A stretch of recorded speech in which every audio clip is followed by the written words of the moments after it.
Hello and welcome to another episode of eDiscovery Chicks, the podcast about all things eDiscovery and legal tech, hosted by two gals who went a little too hard this holidays. Anyways, we're your hosts. That's Bree. And that's Angie. I mean, is that a such thing to go too hard? I don't know. But today we're going to be talking about, ironically, cell phone location data and criminal prosecutions. Not that we have any personal stories to share after the holidays, but you never know. But this is our first in a series that we are releasing in 2025 called FOWL, that's spelled FOWL, Foul Play, where we discuss the intersection of eDiscovery, legal tech, and crime. That's right. And today we are so lucky to be joined by my former colleague, King County Senior Deputy Prosecuting Attorney David Bannock. David, apart from being my dear friend, is a very impressive person. With over 50 criminal trials under his belt, David is an absolute ace in the courtroom, and I would know because I have actually co-tried cases with him. He currently works in the Sexually Violent Predator Unit for the King County Prosecuting Attorney's Office, where he civilly commits especially dangerous offenders. Before that, David worked in the Domestic Violence Unit, where he tried Class A felony trials and was part of a task force whose mission was to confiscate guns from people accused of crimes of domestic violence. And before that, David prosecuted violent crimes, crimes involving gang activity, and was in charge of hate crimes. He's also worked with some very high-level FBI personnel to use cell phone data in a handful of cases. And more about all of that in today's episode. But for now, welcome, David. We are so thrilled to have you. Thank you so much. I'm honored to be here. And it's so fun to be with Angie again. We started our career as baby attorneys together. So it's a lot of fun. We did. We've come a long way from the days of sharing a wall that was literally infested with rodents. Yeah. Literally. Whoa, what? No. In district court. Oh, and there were ants too. And I remember bringing it up to services and they were like, well, are the ants hurting you? And we were like, no. Not yet. Not yet. Yeah. Okay. So we've come a long way from sharing a wall with ants. We had a lot of creature issues at our first job together. The world of criminal district court is a lot different than our lives now. So we're very lucky. Yeah. We also had a squirrel thing. A lot of squirrels. A lot of squirrels. Like real squirrels, not the ones that we're just always chasing ourselves when we can't stay on task, like the real squirrels. Okay. Real actual squirrels. Interesting. Things you didn't know about working for the government. All right. Well, Angie, you were mentioning that we kind of hit it hard this holiday. I mean, is this like true confession time? I mean, I'm a little bit afraid about what we're going to discuss. I'll start with some very G-rated holiday stories. I did something unprecedented this holiday season. I actually baked cookies. Which is I actually don't know that I have ever baked cookies. Really? I'm about to be 5. I'm so proud of you for, branching out, moving into the cookie world. Yeah, thanks. I'm really living on the edge now. So did they come out okay? Were you happy with them? Yeah, they were kind of weird, but, for first, maybe I had beginner's luck. I don't know. And what are some of your holiday things? Ooh, well, my wife, Laura, makes gingerbread cookies and she makes way too many of them. And so I try to eat less than 2 per day. That's actually a very valiant goal. Which is my goal. I don't always succeed. And then both of our families are around here in Seattle. So we just do stuff around here. Nothing too exciting. I love to make cookies at the holiday and I usually go way too overboard. But they kind of remind me, it's like I have cookie recipes from like my mom, from the neighbor next door growing up, from my grandma. And like every time that I make that person's recipe, I get to think about them and like my memories with them. So that's kind of nice. Oh, that's very sweet. Yeah, but that could be nice. It was just from the New York Times, so I don't have any kind of personal connection to any. Well, you get to make your own memories with that recipe. I guess so. Well, all right. Should we talk cell phone data? I guess so. But before we get going, there's a quick trigger warning I just want to mention. In today's episode, we'll talk about fact patterns and crimes that may be disturbing to some listeners. There will be references to domestic violence, kidnapping, and shooting. To protect those affected by these crimes, we won't be using names or other identifiers. But if these topics are challenging for you, please do what feels right for you, whether that's soldiering through, skipping ahead, or just passing up on today's episode. I promise we will not judge you for it, and we'll be here for the next one. As always, your mental health is extremely important, so protect it. And with all of that, let's talk cell phone location data, Angie and Let's David. do it. I'm so excited about this. All right. So as we dive in, I thought it would be good to kind of set the table a little bit. I want to distinguish today's conversation between civil and criminal cases, because today we're going to be talking more on the criminal side of life. But if you're like me, a lot of my experience is with civil matters. So many times working in a corporation or with clients in-house, we're dealing with those civil matters. And by civil, I mean company versus company or employee versus company. The type of forensic data we most likely get from cell phones would consist of logical, like anything that a user creates on their cell phone, like their active data or user creative data is what we call it sometimes. Or we might be doing a full collection of a phone. So in addition to the logical data that we would get, we're also getting like the systems, the directories, the deleted data. And that's a forensic data collection is what we call it on that device. Those types of collections that I have done traditionally, and if anybody else has the same experience, you probably have seen this too, where we're looking at things like call history, text message content, app data, pictures, files, etc. All right, so we know that world. In today's conversation, we're even expanding our horizons even more thanks to David and his expertise. We're going to be concentrating on criminal matters, like the criminal versus the government. That's handled by prosecutors who present the government's case and criminal defense attorneys who represent the interest of the defendant. You'll see what that includes here in a minute, but it's a little bit of a different perspective. And David, thank you for being here. Of course, it's one of the most interesting and fun things we get to do in criminal law. So I'm excited to talk about it. I know. All right, well, let's start asking you questions. I want to start by setting the stage here because there's a little bit of mystery around cell phone location data. We hear about it a lot of times in pop culture, on podcasts like Serial and shows like Forensic Files or The Jinx. And all of that hype can give this a real sort of like Deus Ex Machina checkmate flavor. But let's level set. What location data can you actually get from cell phones and how precise is it? So that's a great question. And what I think a lot of people are surprised by is that the location data that we get for cell phones is not actually from the cell phones. It's from the cell phone service providers. And so what that means is that police officers and prosecutors and law enforcement don't ever even have to seize the actual phone to find out where that phone has been. So instead, we get that information from cell phone providers like T-Mobile, Verizon, etc. And they give us that information and then we figure out how to use it. So what types of data are of it? Like what can you actually get from these cell phone providers? And when you say cell phone providers, that's like Verizon, AT&T, things like that, right? Yeah, they're these massive companies and they hold all this data. And I want to be clear too, they don't hold this data for police or for law enforcement. They have other reasons to know how well their cell towers are working, how well their connections are working. But that same data that they use is helpful to law enforcement too in solving crimes, corroborating victims' testimony, and figuring out what really happened. So there's kind of two types of data traditionally that we can get from cell phone service providers. The first is called call detail records. And call detail records are something that we've traditionally gotten for many years from cell phone service providers. And it's a little bit hard to explain, but you can think of these cell phone towers that we see all around us. There's many of them. There's probably more than you think. And each cell phone tower has three sides. And when a cell phone interacts with a tower and gets a signal, it interacts with one of these three sides. And each of those three sides of the cell phone tower has a service area that goes out in a pie shape. So as it gets farther and farther away from the cell phone tower, that area expands and gets wider. And what call detail records give us is a spot somewhere in that pie shape where a cell phone might have been at a particular time. And so it's not a super accurate point of where somebody was or where a cell phone was, but we know generally where somebody was. And so that's traditionally what prosecutors and law enforcement have used. But now there's another kind of data that's being used more often. And that's called timing advance records. And timing advance records work very practically.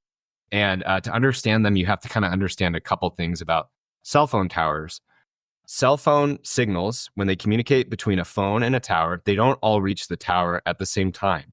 They actually reach it sequentially based on how far away they are from that tower. And so you can think of it like a line of cell phone pings that are all arriving at the tower sequentially at a slightly different time, separated by microseconds. And those cell phone signals travel at a constant rate. So when we get that measurement of time that a cell phone has to get to a tower and then back to the cell phone, we can triangulate exactly where that cell phone is located. And when I say exactly, I'm not talking about, to the inch or to the foot, but we're able to tell if someone's in a house. We're able to tell if someone's in a park. We're able to tell with some accuracy where a cell phone is, which is incredibly helpful in solving crimes and proving crimes and figuring out what happened, which is kind of one of our main jobs. So if you're standing, like imagine you as a person with your cell phone, you're standing somewhere and your phone pings off of a couple different towers. And we know how long it takes down to the nanosecond to ping on those towers. So you kind of are like doing backwards math to figure out where that is located. Is that kind of right? Exactly. Yeah, it's backwards math. And thank God it's not math that I have to do. We'll get into a little later how the data comes in and what we do with it. But that's essentially what the data says. And the reason the cell phone companies have that data, I should say, is because they need to know how well their cell phone towers are working. They need to know, whether they need to put in another tower. So they need to know all this stuff. And it just so happens that information retrofitted is really important for law enforcement too. So that's why we use it. Well, I bet they sell it to apps and stuff. Like when I go on Google Maps and it's like, explore nearby. How do you know where I am? Is there an amount of time, like a retention period of sorts, that a cell phone company has to keep this data for? Yes, normally it's kept for about 2 years. And I don't know. I don't think that's actually based on a law. I think that's just the normal retention period for most of these companies. And so we can't go super far back in time to solve a crime based on cell phone data that occurred 10 years ago. So when we figure out that we need this data, we try to request it up front if we can in order to use it. That's very interesting. So assuming that we want this data, and we're going to get into more detail about why we'd want it in here in a little bit, but assuming we want it, where does the data live? Yes, so this data lives on the cloud, essentially, in great big folders kept by these cell phone companies. And I guess on their servers as well, if they keep it on servers. But it's held by these cell phone companies, and it's up to us to figure out what do we need to request in order to prove whether a crime occurred or not. And once we figure that out, then we can use it. So when we are retrieving this data from a cloud and from cell phone carriers, what is the process? And just to kind of, compare apples to oranges, like I was mentioning earlier, in civil matters, we think of using a service provider software to pull data from a device or go to the service provider or go to the cell phone carrier to get call records or that sort of thing. But this is different. So what does that workflow look like when you're getting the data from T-Mobile or AT&T or Verizon? So in criminal law, we have search warrants. And a lot of people know what a search warrant is, but it's basically a document that's drafted by law enforcement and issued by a judge that authorizes law enforcement to search either a location, a person, or for property of evidence of a crime. And in order to write that search warrant and make sure that it gets granted, the search warrant has to include a couple of things. It has to include probable cause, which is basically proven by an affidavit written by a police officer that explains what crime occurred and that there's probable cause to believe that the defendant occurred the actual crime. It has to include particularity, which is a fancy way of saying that we can't search for everything. We have to search for something tailored and specific. So if I'm writing a search warrant for cell phone location data, I can't request all the location information of somebody for the past 5 years. I have to focus it on a specific day and probably to a specific couple of hours to make sure I'm only searching for things that I actually need. And then there has to be a nexus. So what a nexus is in criminal law is it's a link between the actual crime and the information we're searching. So we have to explain in the search warrant application why we want this information, how it will help us prove or disprove that a crime occurred. And if all that is present, then a judge signs off on the search warrant, and then it becomes a court order and it's sent to these cell phone companies or to whoever we're sending the search warrant to. And they're required to send the information to law enforcement within a specific amount of time. So what about in cases like, hey, I need to keep consistent track of this Yahoo who's doing some shenanigans or whatever, or accused of shenanigans. How do I constantly monitor somebody? Do I have to go back to the court over and over and over again? Like, what does that look like? Yeah, so that's a great question. We're able to make these warrants to look at historical location data, but we can also use a slightly different type of warrant to find someone's current and updated location information. And this is used a lot of different situations where, let's say, a shooting or a murder has occurred, and we think we know who did it, and we know their cell phone number, but we can't find them. We can't arrest them because we have no idea where they are. In the past, this person would have escaped pretty easily and could have left the state or left the country and avoided arrest. But now we can do these kinds of warrants to the cell phone company. We call it a trap and trace warrant. And what happens once we get it approved is T-Mobile or Verizon or whatever cell phone company it is will email the police the updated information of where someone is exactly through timing advance records to law enforcement. I've also used this not only in finding people who we're looking for to arrest, but I've also used it in cases where I've had a witness who doesn't want to testify in court and we need to get them in, or else maybe my case is going to be dismissed. So I need to know where they are. Maybe they haven't picked up their phone in a long time. I can use this trap and trace warrant to find out exactly where they are so that we can hopefully bring them in voluntarily if we can. I know you said your phone pings against different phone towers. Is it always doing that? Sometimes doing that? Like, what's the trigger that makes your phone do that pinging? Good question. And I should have mentioned this earlier. So this information is so much more accurate now because of the ways our cell phones work compared to how they used to work. So in the past, your cell phone, and I'm talking maybe 20 years ago, 15 years ago, but less and less now, your cell phone would only communicate with a tower when it made a phone call or it sent a text message. And so you can imagine that's a lot less pings. Someone could not make a phone call for a long time and then we wouldn't know exactly where they were. But now your cell phones are almost always communicating with towers every couple of minutes. Anytime you have an app open in the background of your phone, your cell phone is communicating with a tower. So like any app?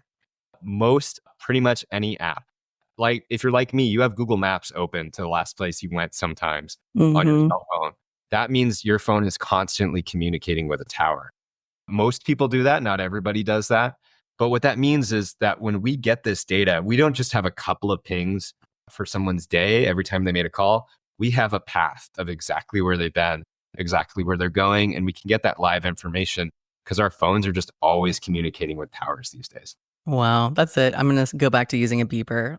We say no to a brick. Do it.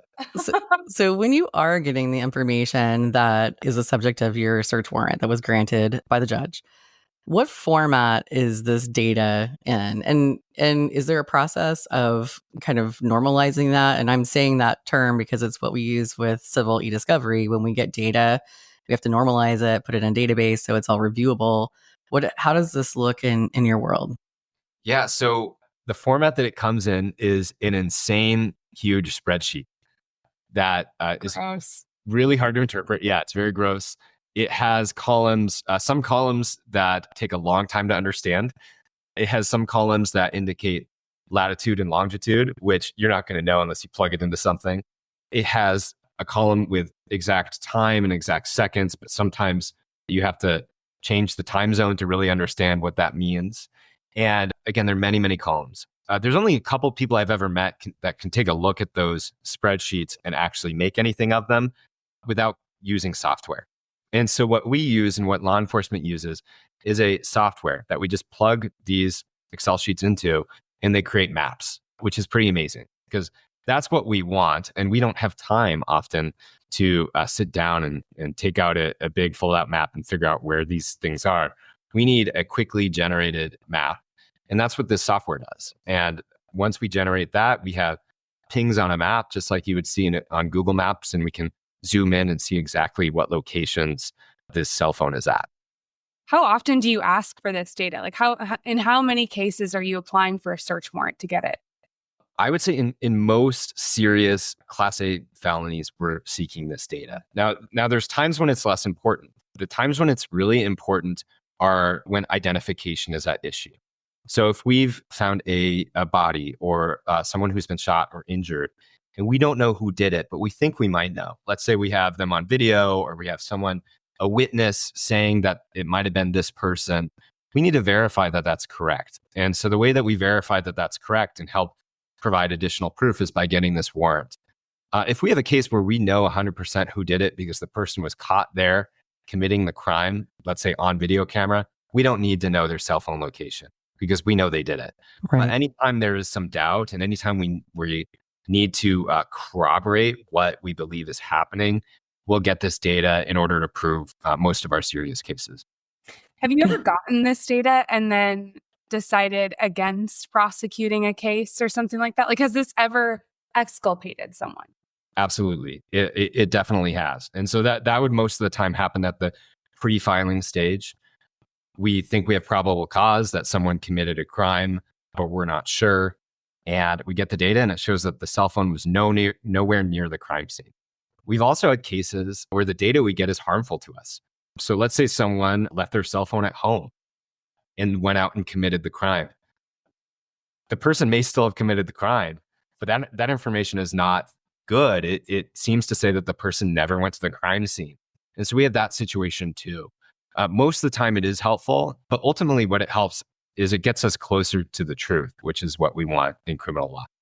Yeah. And so in speaking about the process of obtaining the data in the first place, how hard is it to have your warrant approved by a judge? Is that a difficult process, or is it willy-nilly? Everybody gets one, you get one, everybody gets one?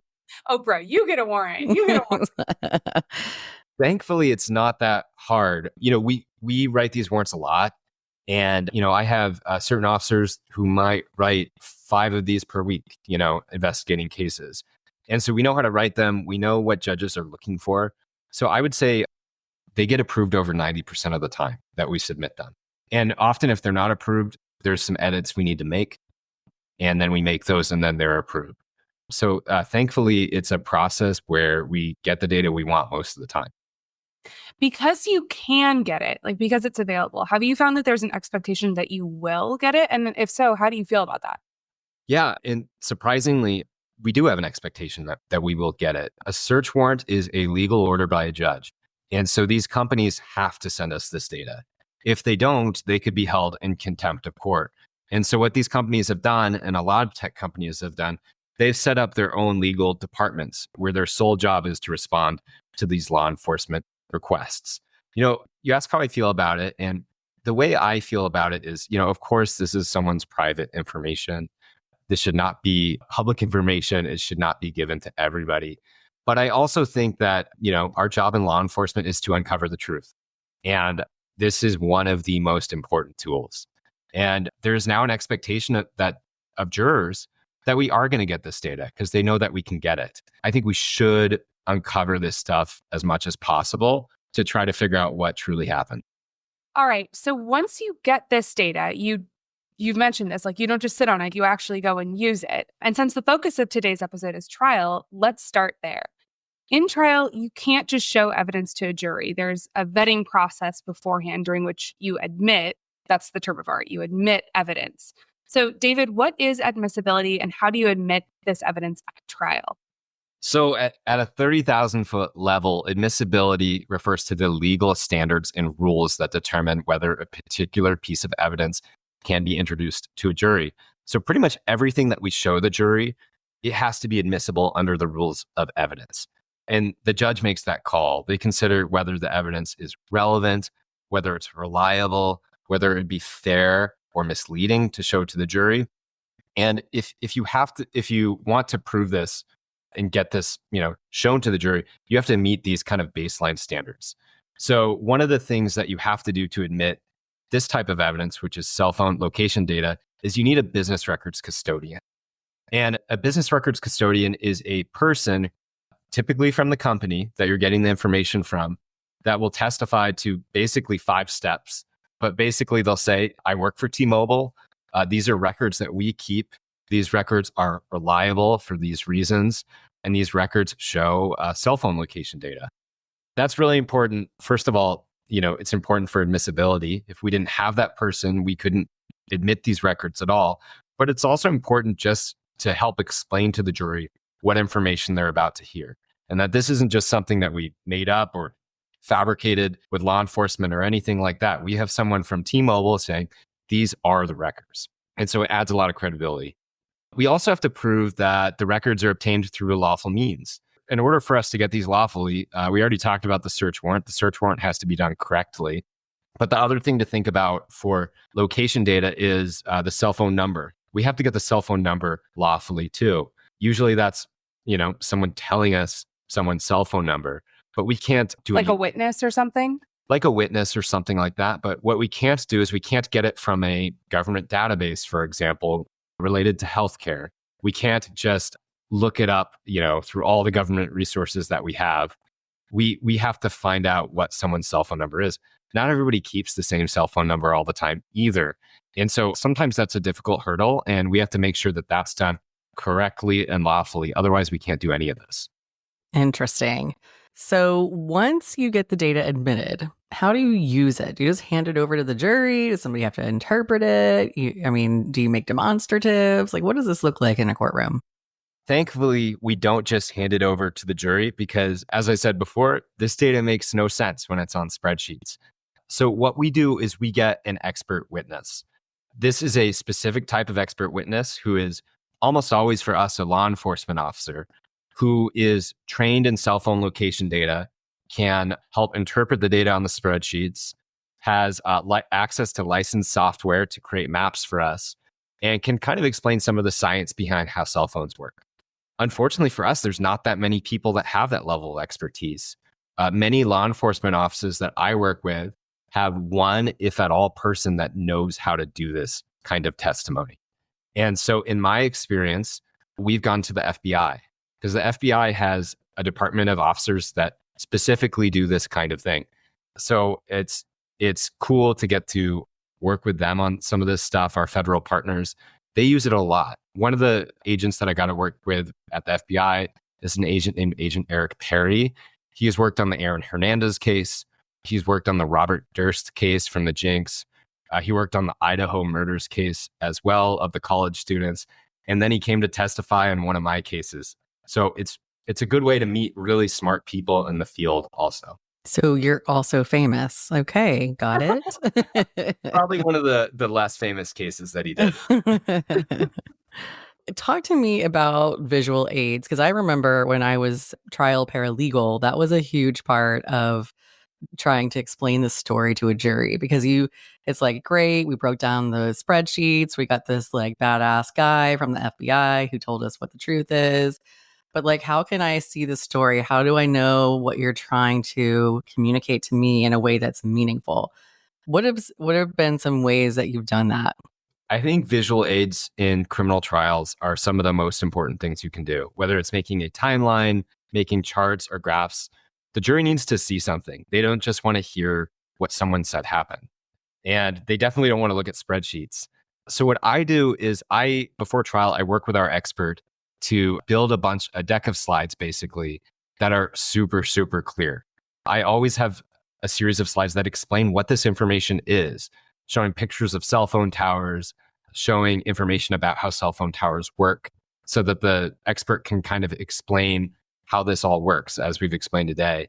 And then I really focus in on maps. I try to make the maps easy to understand. If I have location data from several different cell phones, I'll use different colors and different symbols to indicate different people. And we'll zoom in and we'll zoom out so that people can look at and see landmarks that they're familiar with, so they can really understand where these locations are.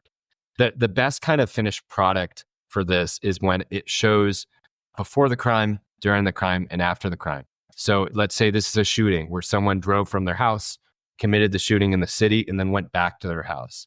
Ideally, I have a map that shows that entire path at different times that's easy to understand. And then I have an expert that can explain it. because unfortunately, I can't testify myself. Maybe it's just because I live with a toddler, but I'm picturing you with like a really big pad of paper and some like jumbo crayons in different colors, just like drawing things. There's a lot of that. Yeah. It's kind of like that Always Sunny in Philadelphia meme. If you remember. Day one with all the red string. I love that meme. That is our life in criminal law. That's how I felt when Kate Middleton went missing. Yep. Absolutely. That's a big one too. Okay, so what are some examples of how you've used this data in trials? Yeah, so I had a trial, and this was actually one of the ones that Eric Perry from the FBI helped me on. I was in the domestic violence unit for about 3 years. That's where most of my recent work has been. And I had a case where it was a shooting. Thankfully, no one died. And it occurred in North Seattle. And this woman had broken up with her boyfriend, was with another guy, and they were asleep. It was like 6 a.m. The ex-boyfriend came in. He broke into the apartment. He had a mask over his face and he had his hood up. So none of the security cameras could really give us enough identifying information about who it was. He walked in and he pointed his gun at his ex-girlfriend and the other guy in bed, and he fired. And he shot the other guy in the head. Thankfully, it only hit the other guy in the ear. And then our shooter ran off. Normally, this would be easier to prove because ideally, the woman is going to recognize her ex-boyfriend. But in domestic violence, even in cases involving exes, our witnesses don't always cooperate. And this was a case where the woman would not admit that the shooter was likely her ex-boyfriend. And so we knew it was probably him. He kind of looked like the person on the videos. It made sense that he would have the motive to do this. And so we did a search warrant using his cell phone number to get his cell phone location data. And it showed exactly what I was describing before. It showed him at his house prior to the shooting. It showed him driving to the scene of the shooting. And then it showed him leaving down to the second at the exact times that we have the man breaking into the apartment on the security footage. And so what it did is it helped us solve the case.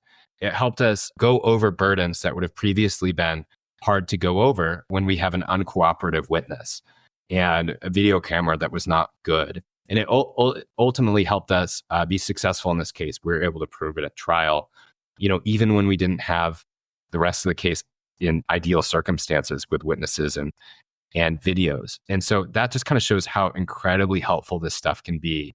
And law enforcement officers did that warrant right after the shooting. And they found that information out basically the next day. And he was arrested the day after that. And Wow. So it's an extremely powerful tool that can be used to catch people and also solve crimes. Is there anything a person can do on their phone to keep it from reporting that data or to wipe that information? Yeah. So I don't know if you're allowed to talk about that.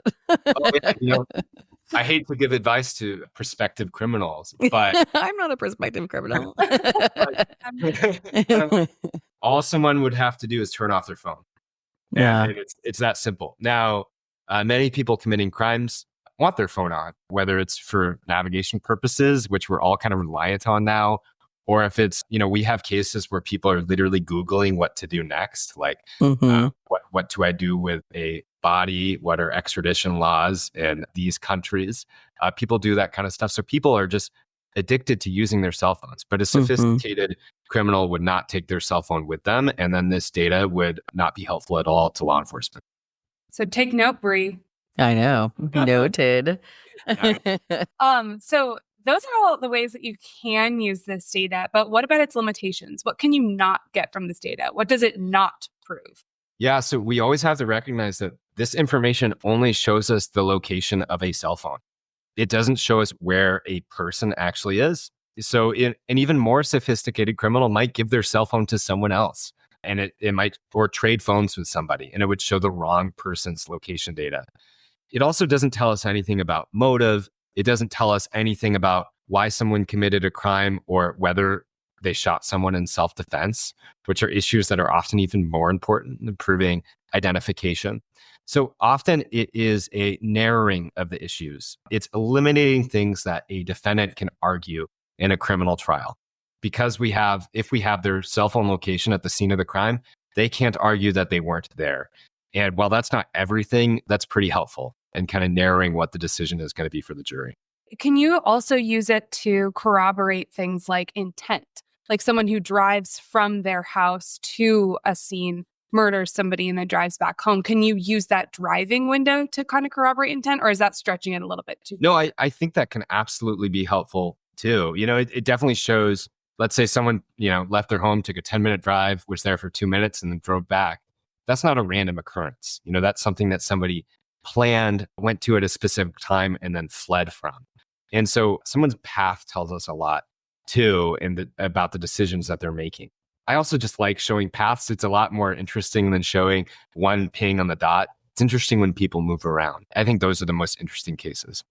There are some kind of common defenses that defendants might bring at trial, self-defense or identity problems, things like that. What are some other common defenses that you see, and how does this data affect the availability of those defenses to defendants? Yeah, so it's kind of like I was saying earlier. The first thing we have to prove in a criminal case is that we have the right person. We call that proving identity. And there's a lot of cases where we can't prove that. Someone might be wearing a mask. We might have witnesses that are not cooperative or might not recognize the defendant at trial. And so this helps us prove identity. This helps us get over that hurdle, which is a significant hurdle, but it's not everything. So like in going back to the example of the ex-boyfriend shooting the new boyfriend, it eliminated identity as a defense for him, but he still could argue self-defense. He could still argue that he shot the person because he was in fear. And that can still be a very convincing argument. There's no data that can show us whether someone's acting in self-defense other than testimony. And so that's what a lot of our cases end up being about when we know who did it. Do you typically use other data on the phone to also help you with understanding motives or intent, like, pictures or text messages and things like that? Or are you just kind of looking at the raw numbers, the data from the spreadsheets? We do. So this goes back to what data we can get. For most of the other data and what I call content data from someone's phone, like text messages, photos, Google searches, we need the actual phone. And so sometimes we don't know where that phone is. Often, thankfully, people are arrested with their cell phone in their pocket. And if they're arrested with their cell phone in their pocket, we can seize that phone with what's called a search issue to arrest, or a search incident to arrest is what it's called. So then we get that phone, and then we have to do a different type of search warrant to get into that phone. That's called a phone dump. And again, we can't truly dump the phone. We can't get everything. It has to be narrowly tailored to what we want. And so we can get someone's search history, but only for a particular day. We can get someone's text messages, but only to particular people that we name in the warrant. But that information can be incredibly helpful. But then there's also third-party companies that hold this data sometimes. And when I mention third-party companies, I'm talking about Facebook, Snapchat, Instagram. Those are all companies that we can send search warrants to get content that may have been deleted from the phone. And so we do those kinds of warrants too. And those companies work just like the cell phone companies. They have their own legal departments. They respond to the warrants, and they have a business custodian that comes out and testifies for us. Do you ever find that this is an iterative process? So like you might get an initial warrant, get part of a phone, like part of a phone dump, and then be like, oh, actually we need to drill down into this specific area and issue a subsequent or apply for a subsequent warrant. Absolutely. It's sort of like what I call like a Russian doll effect. We could have a warrant within another warrant. We've had cases where there's, as many as 20 search warrants on one particular case, all authored by one law enforcement officer, maybe all related to one or two phones. I've had cases where there may be like 7 or 8 people that we want the location data of. And that creates a ton of different warrants. And so the key is to work with someone in law enforcement that is motivated and is actually going to do this stuff. One of the hardest parts as prosecutors is we can't do everything ourselves. And so we need their help. And so if I want to write 20 warrants on a case, I better have a good relationship with that police officer so that we can do this together, because we need each other. So are you making Christmas cookies at holiday time to deliver to these police officers? Sometimes. We have meet and greets with coffee and donuts, and we all get along. Oh my God, that's so stereotypical. I could die. Yeah. All right. So what about victims? Like how does this cell phone data help you when it comes to working with victims? It can help us corroborate a victim's story. And it can do that in a couple ways. You can think of a scenario where a victim knows who shot them, or a victim knows what they saw. Maybe someone breaking into their house, they know who it is. We can corroborate that by showing the location data of that person. We've also had cases where a victim has been kidnapped and taken away, and maybe they don't know exactly where they went. We can find out where they went. We can find out their path as long as their cell phone was on and as long as the defendant's cell phone was on. We can prove that where they went, that they were together, and we can show that. And that can be incredibly powerful testimony. That's showing us something that the victim doesn't even know. All right. Well, thank you, David. We've done a really great job of, I say we, I'm taking credit for all of your insight. You've done a really great job of outlining, what the data is, where it comes from, how we get it, how it's used in real life, and how it helps to achieve the end goal, which is hopefully justice. But what are your thoughts and opinions about the future? What do you think the future holds for cell phone location data or any data enabled devices for that matter? Yeah, so I think we can already see what's going to happen in the future. We have so many devices that are tracking everything about our lives. And one of those is our cell phones, and the others are the wearable items that we have, like Apple Watches or certain types of bracelets. Then sometimes we upload that information onto other apps, like how far we ran or what our heart rate was. All that information is potentially important for law enforcement in solving some cases. What I feel like is that law enforcement is still catching up to all the things that they can legally obtain, because there's so much out there. There are, my phone probably has over 50 apps on it, and many of those apps have data. That's it? Over 50 apps? Keep it slow. Boomer. But for example, we look at Facebook, we look at Google, we look at text messages, we look at location. There's all these other apps that have information, maybe about your heart rate, maybe about what your workout schedule was a certain week. All these things could be helpful.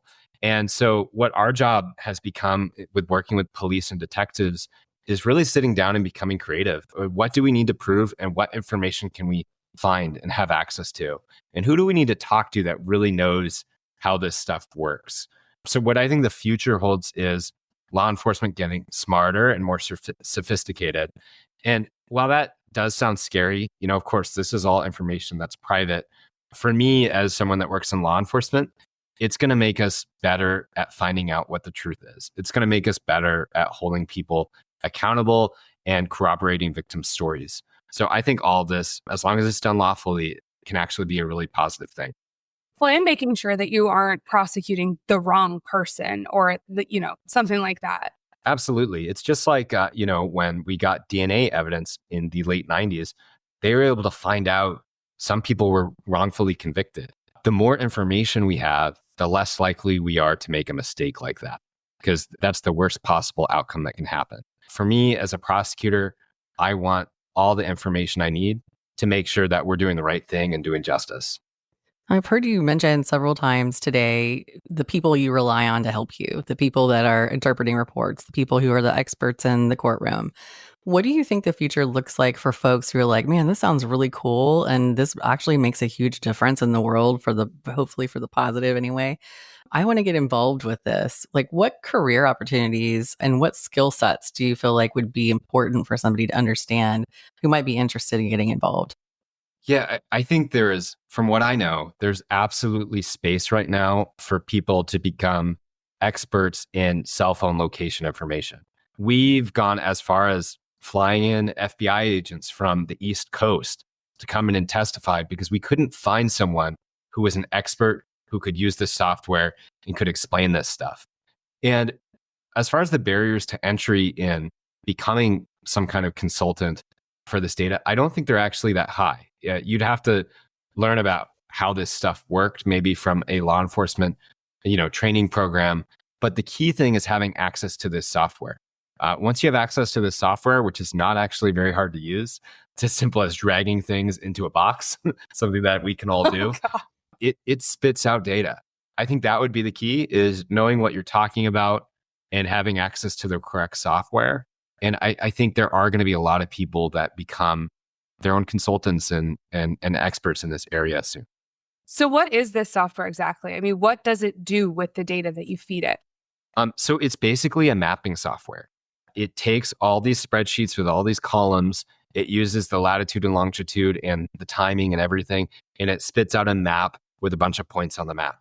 And we have to do a couple things to clear it up, to zoom in, to take off points of data that are not relevant and important. But it creates what is the start of a finished product just from these spreadsheets. So it's incredibly useful. I think the people that invent these kinds of software are kind of geniuses and really ahead of the game, because they knew that law enforcement would need this stuff. Yeah. So I asked you earlier how I could stay off the grid. Do you think that people are going to get smart in the future and, learn how they're telling on themselves essentially, and change their use of cell phones or other types of devices? Or do you think that this is just a really increasing trend and you're going to see more and more and more? It's an interesting question because, as we sit here, we're talking about all you have to do is turn off your cell phone and law enforcement won't be able to tell where you are. But in my job, again and again, we find that that's not the case. A lot of crimes are committed not with years or weeks of planning. They're committed maybe with a couple hours or a couple minutes of planning or no planning at all. So what we found is there has not been a sophistication to this. Inevitably, someone will be smart. But thankfully, this isn't the only point of data we have. There's also an incredible amount of videos that exist now all around all of our cities. And so if we can't get someone's location through the cell phone data, my next thing is to hope we have a video of something, which we have a lot more of these days. All right, so let's close this out with a mental health corner, because David, you have a big job and one that's especially emotionally and psychologically draining. I mean, I stopped working with you not because of you, because you were emotionally draining. It was too much for me. I couldn't handle it. The roles that you've had, working with sexually violent predators and domestic violence victims, these are some of the most ghastly, disturbing crimes. And you've seen some of the worst things humans have done to each other. And yet you're still a really balanced, grounded person. So how do you do that? How do you find that balance and look after your mental health?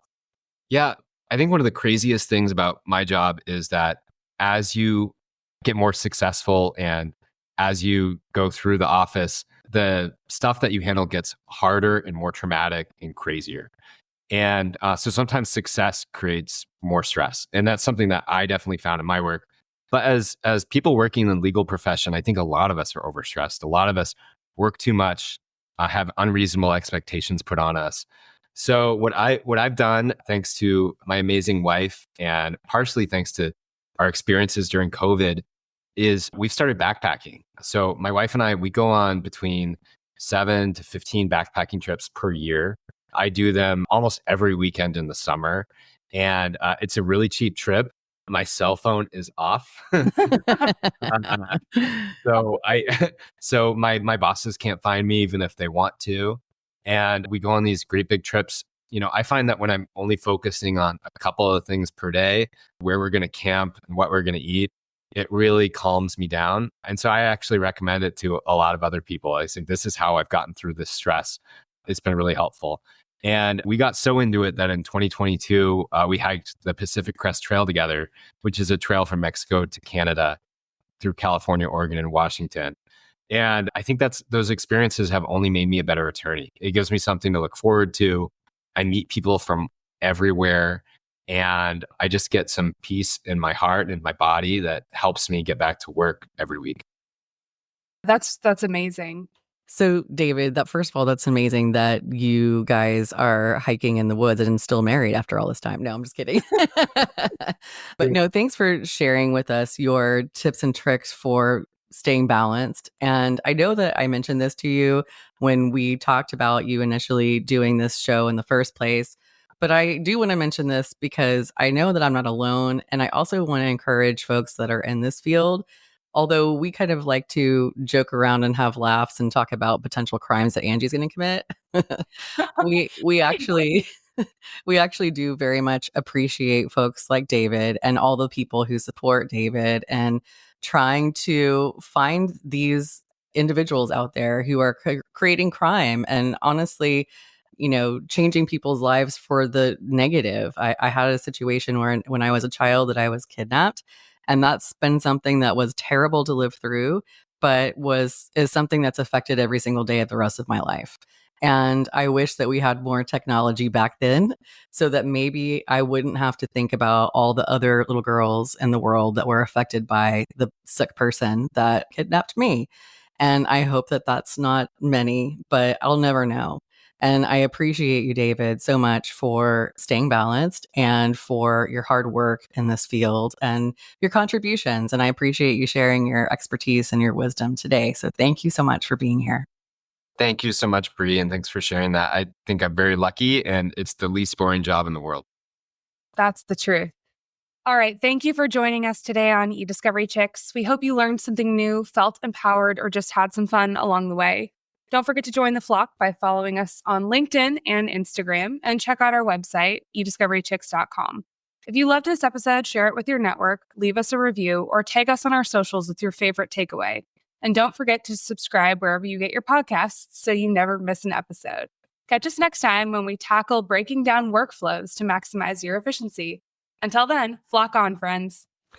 The views we express today are the eDiscovery Chicks views and do not necessarily represent the views of our employers, partners, or clients. The podcast is available solely for educational purposes to provide general information about eDiscovery principles and not to provide legal advice to any specific situation. It is not a substitute for legal advice from a lawyer you've retained and who has agreed to represent you.